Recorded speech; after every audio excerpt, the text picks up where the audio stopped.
Good afternoon, all. My name is Nicole Siegel, and I am the Deputy Director of Education here at Third Way. We are delighted to have you join us today as we go behind the bumper sticker on a timely and increasingly important topic, higher education value. In the past, there's been minimal consensus on how to accurately gauge the value students are receiving from their higher education institution or program. But understanding how students are faring after investing in higher education offers valuable insights for prospective students and their families, institutional leaders, and policymakers alike. To help us unpack what it means for students to get a good economic return on their higher education investment, explore different methods of measuring that value, and talk about political hurdles, implementation challenges, and opportunities to improve metrics of student success, we are thrilled to be joined by a group of esteemed experts.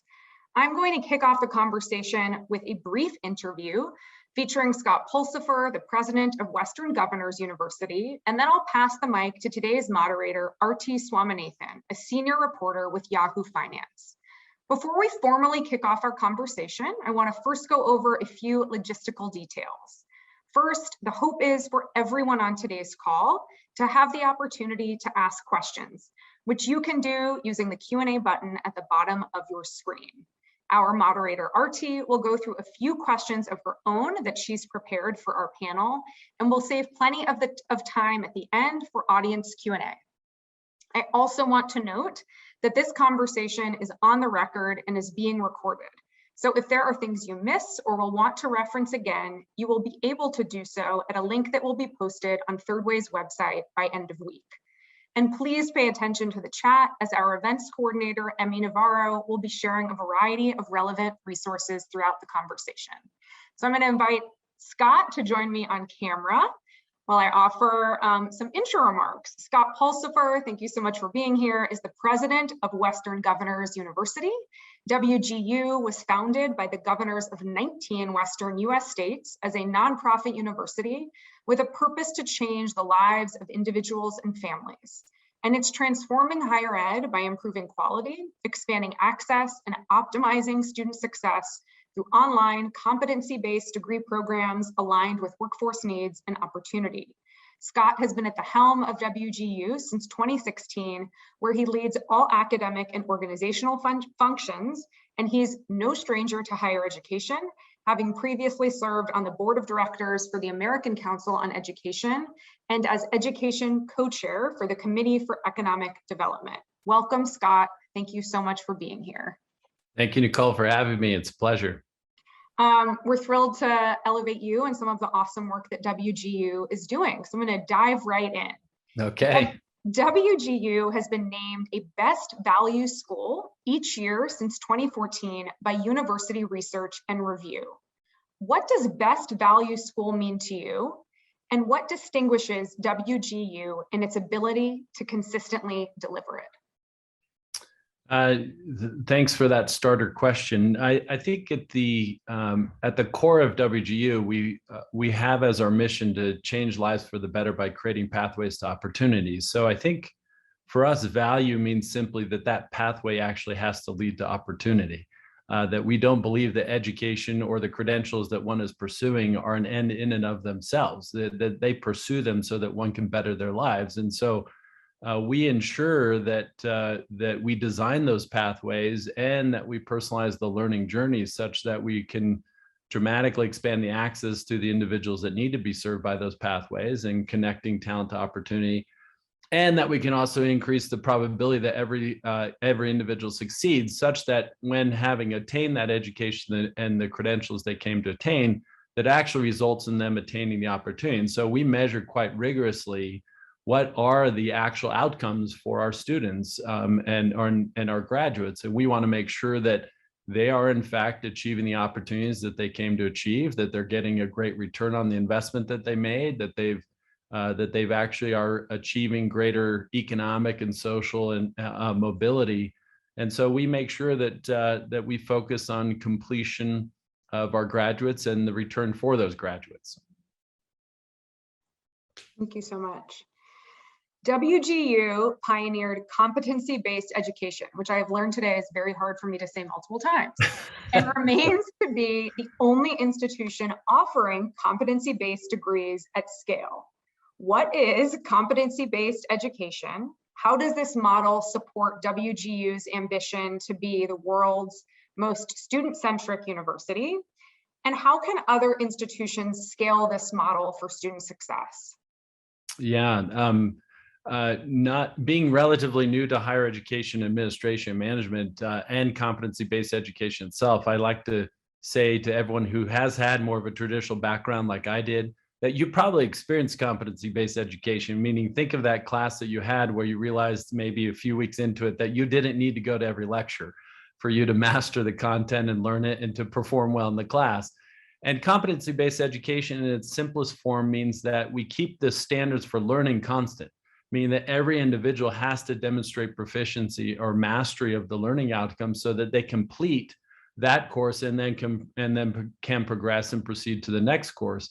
And that competency-based model simply says that you let the time vary. It can be a measure of learning, but the time actually varies significantly for individual students. And the other recognition as to why we focused on competency-based education, there's probably two key things. One is it actually allows us to better design curriculum and the learning outcomes of that curriculum to map to the needs that are in the workforce. And so that if individuals demonstrate that mastery and proficiency, then they're better ready for success in the opportunities they're pursuing. The other key reason is because we serve what we call working learners, and they can be of all ages, but our average age of students are in their 30s.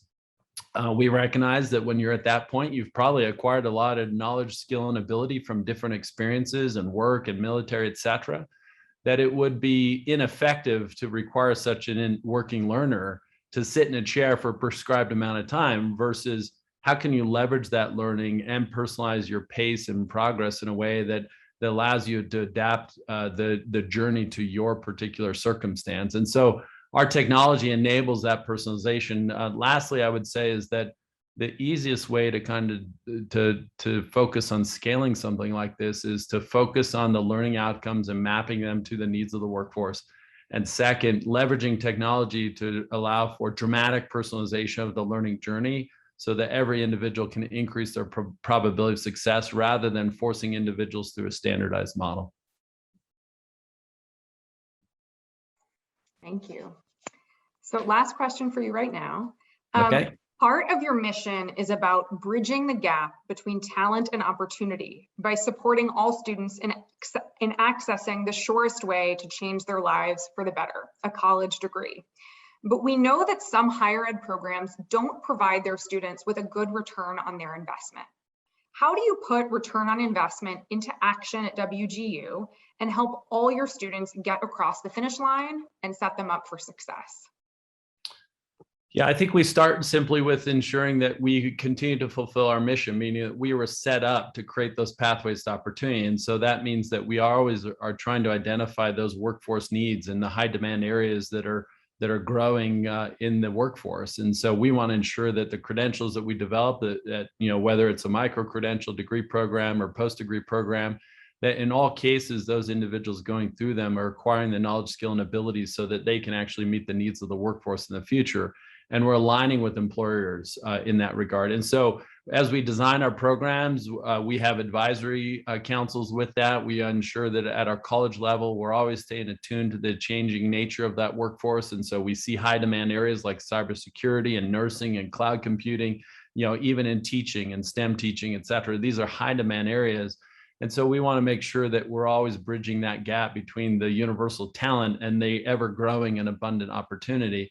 The last thing I would say is that to help individuals get across that finish line is we do a very individualized support model. We kind of unpack that faculty model of kind of one to many in a broadcast mode, and how do you provide more personalized instruction while also leveraging technology to provide the timely, relevant interventions that helps those individuals progress themselves along at the pace and progress that's right for them.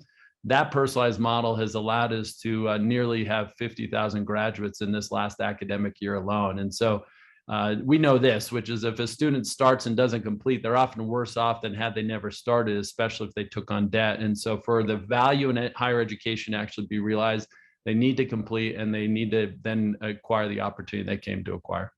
Yeah, that's right. Scott, thank you so much. We have, of course, really enjoyed watching all of the transformational leadership work that you're doing at WGU. Appreciate how you're prioritizing meeting the new needs of today's students, even if those mean individualized needs to help them get across the finish line. Keep up the good work. You are always welcome at any Third Way event to talk about the importance of getting students to and through college. So with that, I'm going to give you back your day, and I'm going to invite Art. Thank you so much. Thank you. Take care. Bye, Scott. So I'd like to now turn things over to today's moderator, Aarthi Swaminathan. Aarthi is a senior reporter for Yahoo Finance, where her beat includes higher education, student loans, and consumer protection. While Aarthi's coverage of higher ed issues is diverse, the red thread throughout all her reporting is about holding institutions accountable for the outcomes of their students and ensuring that college delivers on the opportunity it was established to provide, a return on investment. So without further ado, I'd like to welcome Aarthi and invite all of our panelists to enable their cameras. Okay, Aarthi, the floor is all yours. Thank you so much, everyone, and welcome again. Good afternoon, everyone, and thank you for joining us for this panel. Like Nicole mentioned, my name is Aarthi. I'm a senior reporter with Yahoo Finance, and I'm joined today by an amazing panel on this very important issue of return on investment. Are we paying for a college degree and getting what we want from that degree? So I'd like to introduce first Michele Siqueiros, President, Campaign for College Opportunity. We also have Beth Akers, Senior Fellow at the American Enterprise Institute. We have Andrew Gillen, Senior Policy Analyst at the Texas Public Policy Foundation.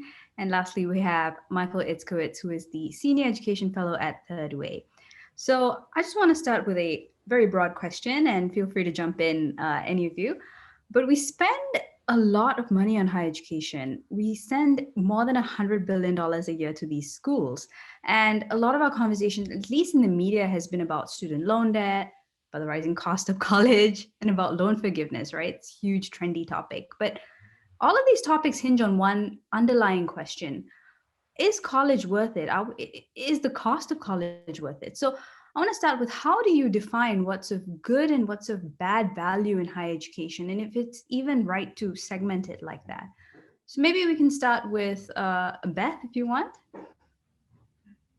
Sure, thanks. So I think it's important to break down that question in lately when we've been talking about value, a lot of the conversations are about individual return on investment for the students, but there's also, of course, social return, and social return is more challenging to measure, but justifies the tremendous federal and state level investments that we have in higher education. So at the individual level, it's critically important that we understand what value means for students, because as nice as it would be to live in a society where people can just go to college and follow their passion and it's all hunky-dory, the truth is that most people who go to college need it to pay an economic return for it to actually be affordable to them. And so, over the past 10 years, we've had huge developments in the ability for students to assess the value at different institutions through the college scorecard, taking a look at what other students have previously earned after graduation from different programs and majors. So we've made leaps and bounds. I think the missing piece here is getting consumers of education to connect with that information, to want to use it and to be able to use it effectively. Thank you for that. Michael, would you like to jump in? Yeah, sure.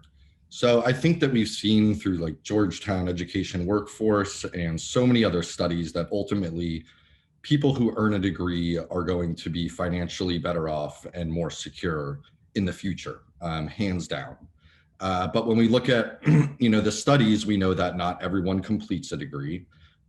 Sometimes this can be a coin flip at certain institutions. Sometimes it can be a 1 in 10 chance of people actually finishing their education credential. And now that, this new data has come out, we can see that some degrees are just more likely to pay off than others. We know that those who obtain a bachelor's degree are very likely to recoup their return, their educational costs just within a few years of leaving an institution. As we go to an associate's degree, we can still see a really quick payoff. As we go down to a certificate, we see that some of them pay off really, really quickly, but some of them will not pay off at all. And I define that in terms of people who are making more than the average high school graduate. So someone with no college experience whatsoever. So to Beth's point, the number one reason why people go to college, surveys say year after year, is to obtain, an economic premium that allows for a financially secure future. And in terms of the government, they're also looking for return on investment. You mentioned that it's about $100 billion a year where we see subsidies through grants and loans that flow to students. And oftentimes this is a really good investment because we're looking to prepare the workforce of tomorrow. And that often works out. But there's definitely ways that we can better target those funds. And I think that's why we're here having this conversation. Michael, I just want to follow up on that. So you have measured this idea of ROI at the school level, at the program level. I know your research has been so thorough, but I just want to take a step back. And are there any other metrics like it? I'm just curious on what you were building on. Like historically, have we measured ROI, or is this something brand new? I don't think that historically we really have measured ROI, especially at the federal policy level. There was the main federal accountability law in place today is 30 years old. It's something called the cohort default rate, and it measures the worst of the worst situation. It's students that have entered a school, taken out a loan, ultimately default on their loan, which then has trickle down effects like they're going to have trouble getting a car. Even some employers are looking at credit scores in terms of it being able, employability, and getting a house and ultimately living this American dream that we've been told that everyone can obtain. This law was put in place in 1990 when default rates were over 20%. We saw a lot of fly-by school nights popping up, and there was a reason why Congress acted. And when they did act, it was extremely effective. We noticed the number of defaults going down significantly. Now, because this law is 30 years old, we see that almost no schools are failing this metric. And we haven't done anything, and we meaning Congress, to update this metric. And there's a number of reasons, there are certain ways that we can address this that have been talked about.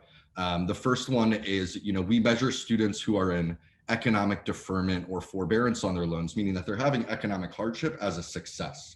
So there have been some bills to say this is one way we can fix that, but still this only measures really the worst of the worst case scenario at schools across the country, and less of 1% of schools fail, the cohort default rate altogether. So there has been some efforts by the Obama administration to look at return on investment, which is something like a debt to income ratio. Are you making enough to be able to reasonably pay down your debt? And I think that Andrew's done some work at that to look at that a little bit more broadly. So there's a number of exciting ways that are starting to look at this more thoroughly and to present these to Congress or the administration to say, are there ways that we can better target these taxpayer dollars to whether it's institutions or programs that are shown to work well for students and taxpayers alike? You mentioned Andrew. So Andrew, I would love for you to jump in here and talk a little bit about your research. I called him out. Which is perfect, because I was going to call on him anyway. So Beth and Michael really covered, I think, the really important points about, the value of a college degree and defining it at the individual level and defining it at the public policy level. And those are two very different things, different implications, and you probably need different measures and kind of information and transparency to allow students to answer that decision for themselves. But Michael did sort of kind of highlight a couple of the early efforts that have been looking at this return on investment. So historically, what we've essentially done is use what's called a Mincer regression. And it basically just used like population level data and education level. And really all you knew was the number of years of schooling and current wage. And then you sort of backed out of that, how much experience they had, and you sort of came up with like a return on investment. It wasn't actually a return on investment because it ignored costs. But that's basically what we used up until this college scorecard data became available. And so this college scorecard data, if those of you who are listening are not familiar with it, I really encourage you to explore it. It's got grade level at the institution level, and it's recently started introducing grade information at the program level. And that really should have a revolutionary impact on how students and how policymakers approach these questions, because not to get too far ahead of ourselves, but like, you don't go to a college, you go to a specific college and you major in a specific major, and you're getting a specific degree. And so that particular major, that particular degree may be or may not be worth it, in however sense we want to define it. Whereas at a different college, or even at that same college, but a different degree, maybe it is worth it. So maybe the associate's degree is worth it, the bachelor's degree isn't, or vice versa. And so we're just starting to get the level of data that really allows us to start making these more informed decisions, and allows policymakers to start actually attaching accountability metrics to these measures if they want to. Before we turn to you, Michele, I just want to also say that, there has been a lot of focus on how we are spending federal taxpayer dollars. And I'm very keen on looking at schools that are very low yielding in terms of values. Some schools like beauty schools are very costly to attend, but they don't provide a great return on investment, and that Michael's work has sort of confirmed this. But we have approached this before. The government has addressed this before, but just these schools continue to exist. It's a cyclical thing, right? So Michele, I'm curious, in terms of specifically for minorities and people of color, can you talk a little bit about why we need to keep an eye on these outcomes, and what perhaps the government has done to address this specific issue? Yeah, thank you. So I think, first of all, just to contextualize some of the very rich data that, I think all of us have been privileged to put out there, the value of higher education is really strong. We did an analysis in California that, the state of California would have to more than triple its spending on higher ed before it would not see a return. So when you look at the benefits of an educated workforce, the fact that folks with a college degree tend to use social services less, have access to healthcare, just better living, don't tend to go to prison, don't require the level of expenditures that they might otherwise, the return is significant. And in a research report that we collaborated with Michael on and Third Way at the end of last year, noting the personal payoff, 90% of public colleges and universities in California give a personal return on investment to their students, their graduates, within 5 years. That's incredible, right? It drops to 50% in 5 years for independent colleges and universities, tends to be because they're more expensive. And it drops significantly when you include private for-profit. Only 30% of students that graduate from those institutions actually get a return after 5 years. So we did a pretty detailed analysis, and it's powerful. I'll just share my own personal thought around the value of higher education. I think there is obviously a public benefit. There's obviously a personal benefit. I was the first in my family to graduate from college, and within a year working for a nonprofit organization, I was making more money than my parents' combined income. So I think that's a very tangible way to say that in one generation, a college degree made an incredible difference, even for somebody with very limited experience and working for a nonprofit organization. I think that's especially true for students of color who are have been systemically excluded from higher education, not well supported through higher education. We know that in California alone, if we significantly increase the number of Latinos who earned a college education, the state itself would reap huge rewards in the billions. Currently the attainment rate for Latinos is only 32%. If we doubled that, that would not only benefit Latinos and the cities and areas of the state that we live in, but it would be a huge boost to the state economy. We talked a bit, I think it was Michael and Andrew who mentioned the gainful employment sort of policy that was super helpful in identifying some of these high performing, low performing schools and quantifying this. But where else can we get this sort of information? What else can the federal government do? Either one of you or any of you can jump in to answer this one. I'll go Yeah, there. I've actually advocated that we expand the gainful employment regulation to be not just for these for-profit career-oriented programs, but rather for all institutions. So right now, the system of accountability that's the gatekeeper to federal financial aid dollars is based on accreditation. And accreditation is not a system that focuses entirely on outcomes. To some degree, it's focused on outcomes, but it also looks at things like, what does the education look like? Is it how many do kids sit in a classroom and how well trained are the faculty? And those are great things, but I think that we certainly need more emphasis in our accountability system on institutions to hold them to this standard of producing an economic return. Now, that's not to say that we should reward institutions the most who yield the greatest return, but rather just make sure that institutions are not out there receiving federal aid dollars who are leaving their students worse off than where they started. Did anyone else want to jump in? Yeah, so in that sense too, gainful employment itself was put in place, finalized in 2014, and it was a great effort at putting in the first glimpse of program level outcomes. So the earnings of people who had graduated, they've done every single thing right. They paid their tuition, they've taken out debt oftentimes, and they've got their degree. And it did a ratio against the amount of debt specifically, that they've taken out. To Beth's point, that was rescinded within the last administration, and there was more of an effort on transparency. The thought was that institutions of higher education are going to improve themselves if we just make more data available.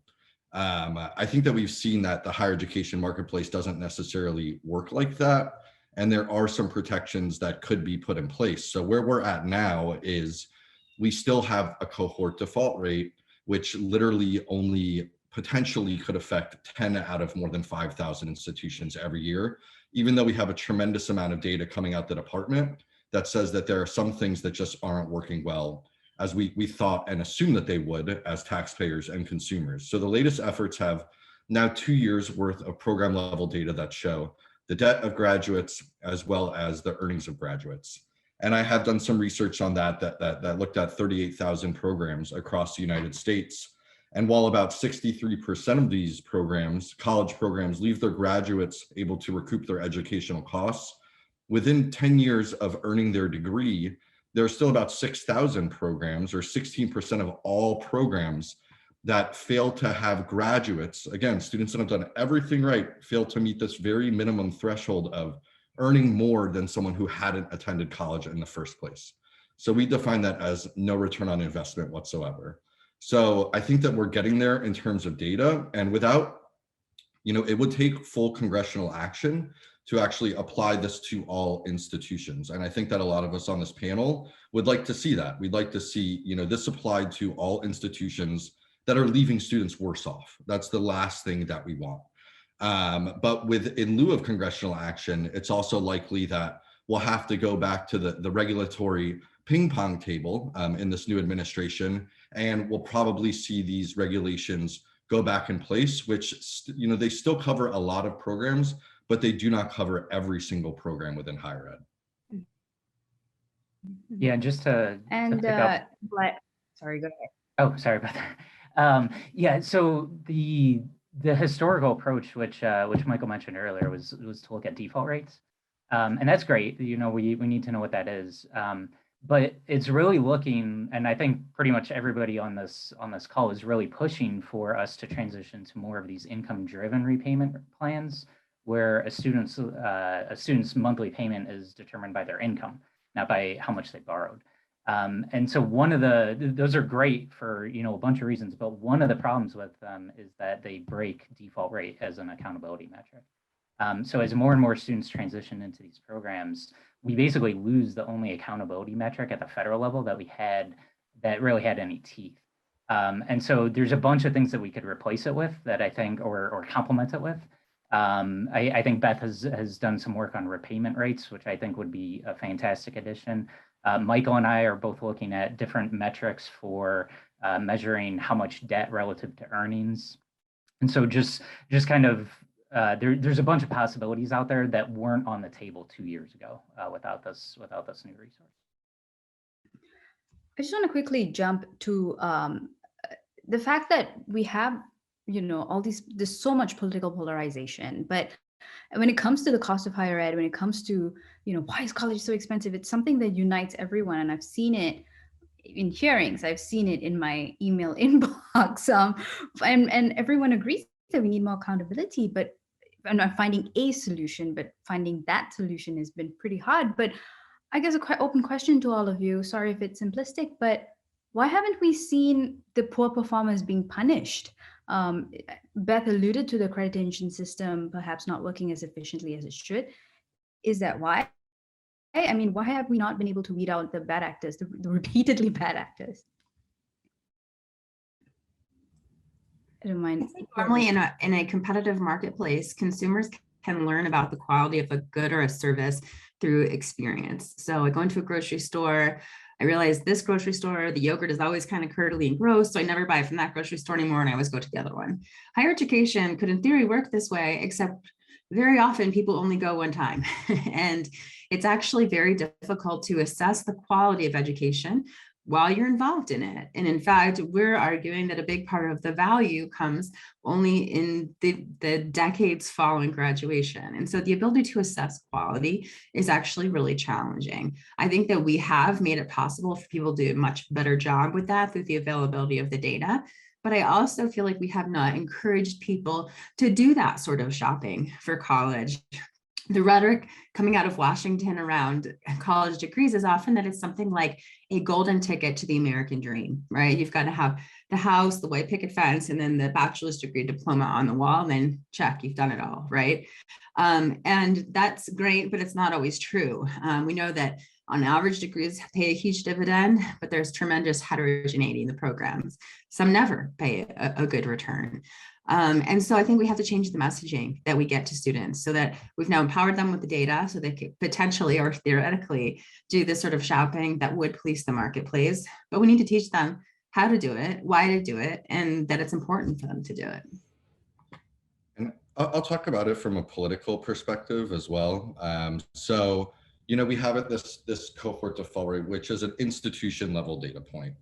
And we have senators and Congress people who are in states and in certain districts. And it's not the most popular thing in the world, or not something that anyone necessarily wants to have an institution of higher education closed down in their district. They're going to see that as it providing less opportunities to their constituents, and they're going to see that as jobs lost. So that makes it extremely, I would say, more difficult, for a number of different people on the Hill to actually move forward full steam with these sorts of policies. Now, with program level data, it gets a little bit easier because when you remove this federal funding, it's now not a death sentence to the institution itself. It can identify those very, very low performing programs, but what it also has the positive effect of doing is identifying those really, really high performing programs within a school.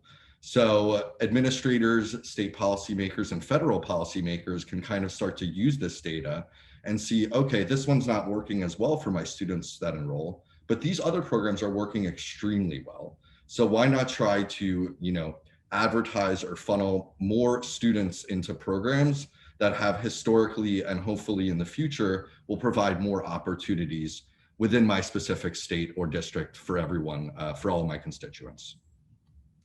I'm all in for more information, more data. And Beth, I'm not sure if you meant it this way, but I do worry about putting the onus completely on students, especially students and families that have, no context or experience. I could tell you that when I applied to college, I had no idea what the difference was between a UC, a Cal State, a community college, or the independent college, liberal arts college I ended up attending. I made my decision based on who gave me the best financial aid package. not whether I was going to get more Socratic instruction in a small classroom, like I actually ended up getting. And so I do think that state policy and federal policy needs to protect consumers. And in California, we did see that when the Cal Grant financial aid program stopped being accessible to for-profit predatory colleges that were definitely gouging students, many of them went under. That's how Corinthian ended up disappearing. So I do think that while cohort graduation rates and default rates aren't always a perfect tool, we do need to identify what are the tools that we can use to ensure that certainly nobody should be spending money and be left worse off than when they started. And that's especially true for low-income folks whose only path, we can sort of philosophically debate, the power of college and the value of a degree, but for poor kids like me, there is no other path to the middle class that doesn't run through a college degree. There just isn't. So I would love to just add on that, because one of the arguments that folks will say that we shouldn't close down some of these institutions, whether that be, and there are oftentimes just what the research says that shows some of the poorest outcomes are short-term certificate, oftentimes for-profit institutions. They often cost more and they often show less of an economic premium. But the argument against that is, well, we're serving these students that no one else wants to serve. We're giving them access. But to Michele's point, if we're ultimately leaving them worse off, unable to at least earn enough to someone with no college, with a tremendous amount of educational debt, I'd argue that this is not a positive thing to give them access to these institutions, but we're actually perpetuating the inequality that the higher education system was put in place to help prevent. Thank you for saying that, Michael. I hate to be the bad guy who always says that on panels, so you get to be that today. Michele, I totally agree with you.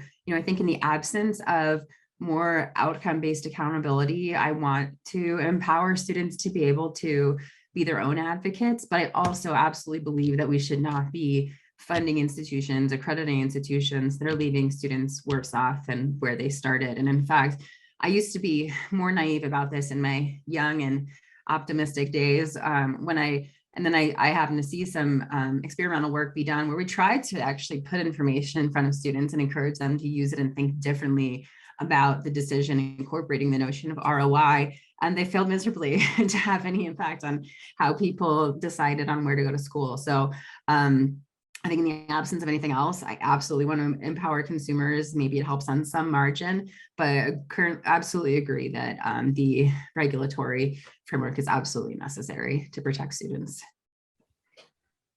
So I just want to quickly touch on the inverse. So can maybe a couple of you talk a little bit about really high quality programs that leave students with great outcomes? I mean, have we rewarded these schools historically? Has the market sort of automatically rewarded them?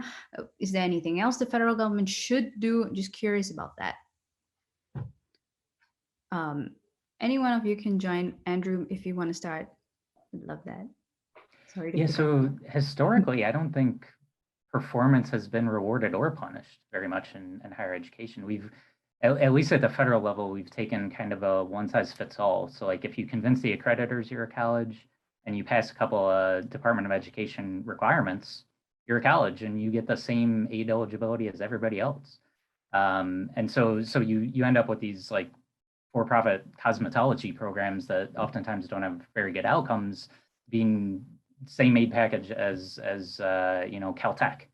And so there's definitely, I think, an argument to be made that students and parents should be making kind of different choices now that we've made this information. The one caution I'd throw out there is I get very, very nervous when policymakers essentially try to pick winners and losers.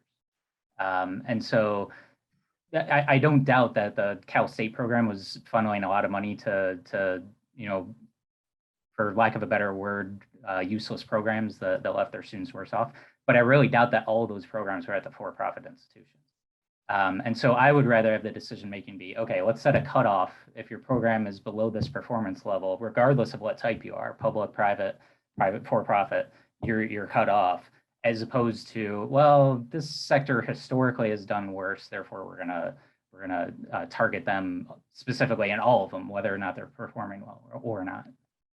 I think the crux of this point here is that while we can or are starting to be able to measure outcomes pretty well, we still can't measure value added very well. And so while Harvard may have the best outcomes, it's unclear that they're actually creating more value than my local community college here in Salt Lake City for their students, meaning how much do they raise their economic well-being relative to what it would have been had they not gone to college or had they gone somewhere else. And so I hesitate to try to reward institutions that are on different levels of greatness because I'm not sure we're so good at that. But I am comfortable with, as Andrew said and others have said, this idea of if an institution is consistently producing students who are left worse off financially than they were before they started, it's not even really a question of what is their value add, because we know that the students are consistently left worse off. And so I guess it's a long-winded way of agreeing with Andrew to say that it's hard to pick winners and losers here. Yeah, I mean, I've been excited by some of the new methods of valuing social mobility and economic mobility. And so really valuing colleges and universities that serve a significant number of Pell eligible, the lowest income students in the country. So, US and News World Report, which, rates colleges based on, I think, really troubling markers of value, will always have Harvard, Yale, and Princeton fighting at the top. Well, neither of those campuses serve very many low-income students. Neither of those campuses serve more than 6% Black students. None of those campuses serve significant Latinx students, the growing majority, certainly in California and in other states. So to me, that's not very valuable. I do think that really looking at value around social mobility and serving a diverse population, including not just the uber wealthy, is a good mechanism for exploring the value added of a college or university. And there is some information out there through the scorecard where you can look at different income levels and different outcomes. So we've done some of that work at Third Way, specifically focusing on some of the most vulnerable students, which is, students whose families had made between $0 and $30,000 when they were entering college, and the kind of ROI, using this price to earnings premium that they use based off of specific colleges. And, we could look at schools that serve more than 50% Pell eligible. CUNY and the Cal State system, we've seen historically have done really, really well in terms of certain schools and systems that enroll a large amount of lower income students and leave them better off after they've attended. But to everyone's point here, I think that there's a lot more research that can be done, and that probably will be done in the near future to see how these are paying off for students in terms of helping them actually move through the socioeconomic system. I just want to quickly jump in here because we're going to start Q&A in a couple of minutes, but specifically to Beth and Michele, I'm curious, two of your different perspectives. Michele, from a first generation kind of student perspective, when someone is looking at college, what are the top 2 or 3 resources that you would actually recommend, or what have students been using? Maybe you can start with Michele and then go to Beth. Well, I think students are very heavily influenced by their peers, so when I talk to young students in high school, they're talking to each other. Where are you applying? Where are you going? And they're very much still, especially low income and middle, income students, very much influenced by, the cost. So this conversation is called Beyond the Bumper Sticker, right? And unfortunately, a lot of low-income first-gen students think that the bumper sticker is the price, right? And maybe don't know. They could be Pell eligible in California. You could get a Cal grant. If you're undocumented in many states, you can actually pay in-state tuition and access financial aid. Those are things that are unknown. So I think we need to do a better job of empowering peers, right? Peers to share information. Our counseling to student ratio is really, at least in California, and I suspect in many, many states, an abomination. It's really not likely that a lot of students are going to get the information that they need in that fashion. There's really good efforts to really do peer-to-peer counseling and communication, especially with students that are currently in college. I still remember the huge effect it had on me to have UCLA students be on my campus and help me fill out the FAFSA form and help me have a comeback for when my mom said, "Why do you need my income taxes?" Like, these are things that we struggle with as first-gen students. Why are we putting all this information in this document to the government? My parents were certainly very nervous about that. So that's the kind of, I think, support that we need to provide that we just don't do enough of. I'll just end by saying, until high schools see this as part of their responsibility, preparing students for college, getting them to college, having them apply for financial aid, it will not happen. We won't have enough, additional program support or counseling or guidance. And so, we passed supported legislation that will require FAFSA completion for high school seniors. Those are good steps because now you're sort of making it automatic for students. But I think that high schools really need to be working more collaboratively with higher ed and see it as a part of their goal. Not just to graduate students from high school, but give them the opportunity, if they want, to be able to go to college. I think Michele probably has a better handle than I do on what students are actually using to make this decision right now, because all I know is they're not using the resources that I think they should be using, which is essentially the college scorecard. So I just wrote a whole book about this called Making College Pay. I think if you're familiar with my work or have preconceived notions about what economists are, you might think, oh, this is a dumb book about how to maximize your earnings after graduation. Absolutely not. This is a book about how to have your eyes open about the financial trade-offs that you're facing when you go into college. And so for someone who's on the ground making this decision today, there's 3 things that I'll throw out there that they should be looking at. First is major. So Doug Weber's research highlighted the fact that there's more variation in wages across major than there are across institutions. So we spend all this time picking the right college for us, the one that's not a lemon. And then we just say, oh, then follow your passion once you get there. The truth is that whether or not you're going to have an economic return depends critically on the major that you choose. So I think that needs to be right up front. Second, graduation rate. We know that the best predictor of whether or not you'll be successful in paying back your loans is whether you graduate. So looking to see if students before you succeeded in graduating is a good indicator of what your success will be. And then lastly, the earnings piece. This is a bit more complicated, but take a look at what previous graduates of your major, of the institutions that you're considering, are earning, and actually do the math. Compare the long run income gains that you get from this course of study, or at least are predicted to get, to the cost that you have to face. And of course, you have to apply and figure out what your grants and scholarships are going to be before you do this. So it's not an easy snap of your fingers thing, but it's a few lines of arithmetic and it's absolutely worth it. So those 3 things: major, graduation rate, and looking at earnings of previous graduates. Thank you so much, Beth. So I'm just going to turn to a couple of audience questions. We have some in the Q&A and a couple in the chat. I'm going to go to the Q&A first. I think this is a good one. Brendan Williams says, I have found that federal data sets are relatively subpar in regards to community college outcomes data. What ideas do you have to increase data transparency and the usefulness of community colleges and those looking at community colleges? I don't know who wants to handle this. Would you like to start, Michael or Andrew? I think that they're getting better to that point. I would say that this is very accurate as of a couple of years ago, specifically to the federal graduation rate that only looked at first-time full-time students who graduated within 150% of the time. We often know that community college students are attending part-time, or they're not their first time attending college. And if they transferred out of the institution, they'd actually be counted as a failure.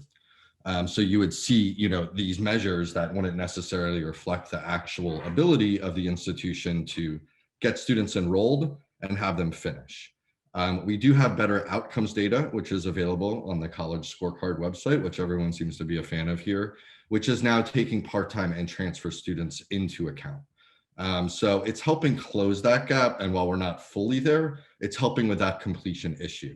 But we also have all this data that a lot of us are talking about today in terms of the cost that it takes the average student or by income to attend a specific community college, and the types of earnings that you'll obtain if you complete a specific major at that community college. So I would argue that this federal data is really one of the best sources. Having this federal administrative data, there's not really much like it. Otherwise, you're going to get survey data, which you might get people only answering who have done really well at a school or really poorly at a school, kind of like on Yelp. So I think that we're getting there. And in addition to the completion, which we're still on our way, I think we really have a good sense of the ROI that certain community colleges are offering in terms of the cost that students pay and the earnings premium that they can obtain. And just a small point to add there. If you're looking at the college scorecard data, you can quickly be like, oh my goodness, there's like hardly data for any of these programs. There's something like 250,000 programs listed in the college scorecard data, but then there's only data for like 40,000. And so that can get discouraging, particularly at the community college level, because you got a whole bunch of programs listed and you don't have much data. But just keep in mind, particularly at the community college level, a lot of those programs are going to be small. So there's a really good argument to be made that community colleges should have kind of these under-enrolled majors, because they might be the only institution within a certain geographic area that can provide students an entry point into that field. That argument carries less weight with a bachelor's degree, master's degree, and so on up the scale. But at the community college level, I actually sort of buy that argument a lot. But what that means is that you're going to have a lot of very, very tiny community college programs with just a handful of students. And we're never going to have good data on those because we want to protect the students' privacy. So we aren't going to know the earnings of if there's only 5 students. Another question on sensitivity: is income the only measure one should use to measure a return? Students who want to be teachers, ministers, artists, I guess these are some professions where income can vary. How do you measure the effectiveness of institutions that focus on these fields? Kind of interesting. Beth, would you like to take that one? Yeah, sure. I think this is why it's critically important that we're not in the business of trying to rate institutions from top to bottom, from highest ROI to lowest, but instead we care whether or not an institution is setting someone up for success, meaning putting them on a better trajectory than they would have been without it. If an institution is preparing people who contribute tremendously to the public good, but is leaving the individuals worse off financially than where they started, that's a problem. Maybe the problem is that we need to put more grant money into those institutions or into those majors. But the solution is not to just continue to send students through that program. So that's why I think we want to shy away from rewarding high ROI and instead just protecting students from getting into these negative ROI institutions.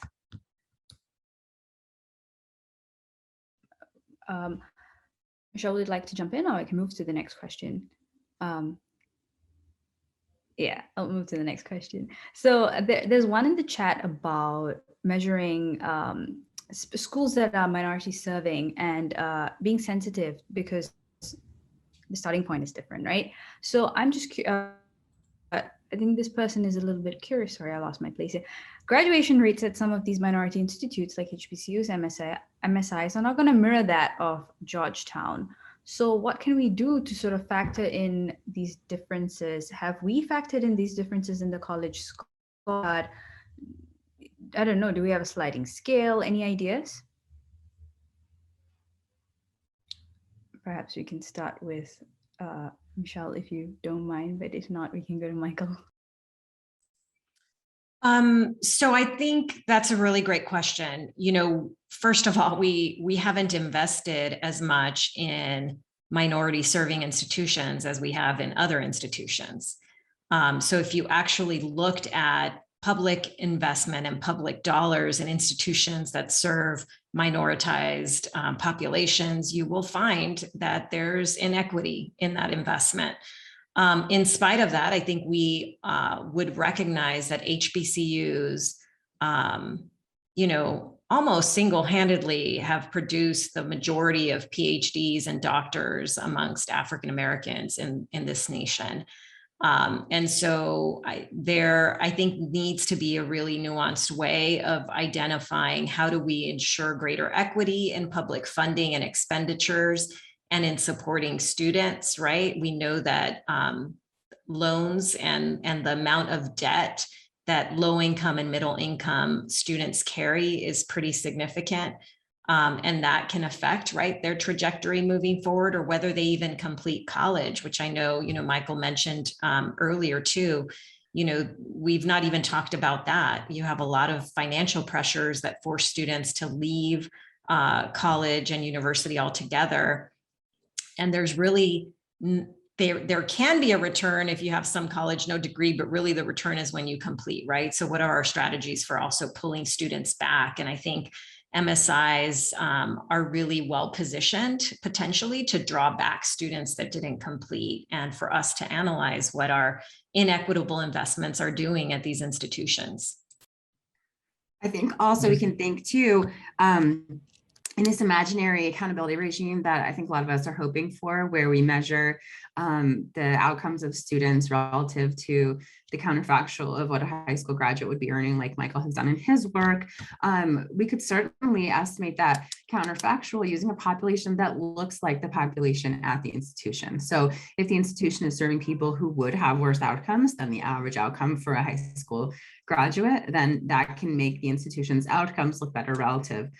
So that's one way of doing it. And then I think the other way is, if in fact these institutions that we believe have tremendous social value are not producing the individual value to justify their participation in federal aid, then I think we need to make more support for those institutions available through institutional grants. So, the idea of giving access to federal aid or loans, that kind of is a signal to say that for an individual, this offers a good return. But that may not be the case. And yet the institutions may have a place in society that's valuable and justify some sort of aid, but institutional aid may be the right way to go about it. And I'll just say one more thing. So I agree with everything that folks have said in terms of under-resourcing and additional supports, and the historical research of how large of a proportion of significant professions that HBCUs provide to their students. All that being said, looking at my research that defines no ROI, again, as a certain amount of the median student earning more than the average high school graduate, I think, not having my spreadsheet in front of me, that only about 4% of HBCUs ultimately fail this metric and show no ROI. So we're actually seeing, a much higher proportion than maybe we would expect in terms of identifying, this very, very minimum threshold of allowing the majority of students to earn more than they would have as if they hadn't attended in the first place. And I just have one final question for all panelists, kind of a imaginary situation. But if you were the Secretary of Education and you had all the powers that Miguel Cardona currently has, when it comes to this issue of ROI, what would be the first thing you would do? Or rather, what would you want your legacy to be when it comes to this specific issue on making sure the college provides a good return on investment? Any of you can go? I'm going to cheat and go first and offer two. That's the constellation of going first. I think I want to expand outcomes-based accountability that we currently see with gainful employment to all institutions. I alluded to that earlier. I'd also like to see an expansion of the income-driven repayment system, because I think that ensures also that idiosyncratic risk also has protection. So, we're saying get the bad institutions out through this accountability system. That's great. Some students still have bad outcomes because of idiosyncratic factors. They get sick. The profession they choose is not a good fit for whatever reason. We need a protection on that piece too. So I think it's the combo of those two pieces. with my infinite power as Secretary of Education, which is what you get, right? I fully endorse both of those, and I'll pick up on the first one, the introducing accountability. And one of the things that I would encourage this hypothetical all-powerful Secretary of Education to do is stop trying to use kind of these one-size-fits-all accountability metrics. Like, figure out an outcome that you care about, figure out how to measure if institutions are meeting or they're not, and then attach an accountability metric to that specific program. So, for example, if Pell Grants designed to increase the quality of opportunity, one of the things we might care about that is completion rates, graduation rates, however you want to define it. So maybe the accountability metric for Pell Grants is tied to graduation rates, completion rates. But the accountability metric for student loans is tied to like Michael's ROI. And so really try to do less of a one size fits all when it comes to accountability, and figure out what we want to reward or what we want to avoid.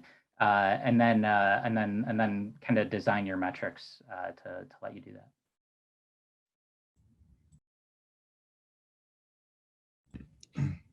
Michael, would you like? Okay, I can go. So I would use my power, and I wouldn't even take any of the credit for it. But I would go in front of Congress and I would say, listen, without you acting, we're going to have to do gainful employment again. And we're restricted to only being able to apply this to a subset of institutions. And we're going to do it as well as we can. But we'd rather not do that, because if a new administration comes in place, they might ultimately rescind gainful employment again. And we've wasted all this time and taxpayer money on something that's ultimately not going to stick. The cohort default rate is 30 years old. There aren't many bills that still hold up that are 30 years old. That's only a couple of years younger than me. So that would be the first thing that I would do. The second thing is more of a carrot. And I could say, we have information on programs that work really well for low-income students and students of color. So specifically thinking about the $62 billion college completion fund that's been, proposed by the Biden administration, which looks at the CUNY ASAP model and says, look, there's this school that's serving all of these low-income students really well. We have the research, like we see the data, it's here, and it's been more of an evidence-based methodology that has the potential to scale. And $62 billion, over a course of time, when we're thinking about $100 billion that will flow to institutions every year, if this could increase college completion and really show a return on investment for students and taxpayers, and ultimately fill this need, because we know that we need more students with college education to be prepared for the 21st century workforce. So I would do those two things with my power. Well, I'm loving this list, and the challenge of going last is now thinking about what to add to so many good, brilliant ideas, all of which I would emphasize for sure. So I'll add three things. One, I think we should double the Pell. I think that, it's clear if we want to say that, it doesn't matter what your income is, in this country, you will have the opportunity to go to college. I think to make that true, we need to really provide adequate financial aid for students. Two, I think we need to reward completion, especially of Pell Grant students at our institutions. So I do think that the federal government could find ways to really identify how to increase and reward incentive funding for institutions that do a good job. And third, I think we should be bold enough to say, in a country as diverse as we are, it is unacceptable that anybody is left behind. And we're going to set targets for closing the gaps that continue to persist in higher education by race and ethnicity. The future of our country will depend on whether or not we educate more Latinx, African-American, Asian-American, and other underrepresented students. And so I would set targets for doing that and reward accordingly, so that there's, again, an incentive for all states to really close the gaps that continue to persist in higher ed. Thank you for all your very thoughtful responses, and pretty impressed that you're able to come up with these so quickly. So thank you for indulging me. So I want to Thank you again for this excellent conversation on basically going beyond the sticker and looking at whether colleges are providing good value for education. We will continue to explore this. I'm sure all of you will continue to publish more work, which I will of course report on, and we will generate more visibility basically. So thank you all, and I would like to throw it back to Nicole at Third Way for final words. Thank you all so much. I will be very brief. Thank you to Scott Pulsipher and Aarthi for masterful moderation, and to Michele, Michael, Andrew, and Beth for sharing their time and their thoughts with us. I think, as is evident to all of you, after 66 minutes of a conversation about return on investment in higher education, this is a complex topic. There is a lot of nuance. There are many an idea for how to improve college completion and value in higher education, and it is not a silver bullet. So thank you all again. We will be publishing the recording of this conversation on Third Way's website, likely by end of week. Take care and be well.